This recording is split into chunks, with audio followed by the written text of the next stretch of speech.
factor the polynomial completely. 10z squared minus 17z plus 3. If we could pull out a greatest common factor first, we would, but there isn't one in this case. So let's try to factor this trinomial using trial and error.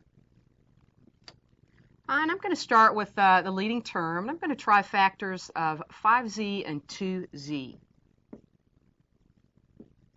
which give a product of 10z squared.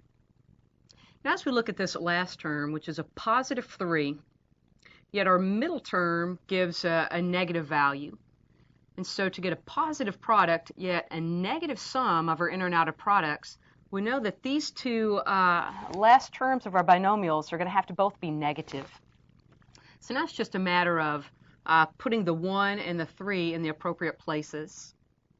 If we place a 1 here coupled with the 5z, and the 3 here coupled with the 2z, in fact that's a minus 1 and a minus 3, I think that's going to work. Let's check it. Our inner product is negative 2z, the outer product is a negative 15z, and those do sum to our middle term.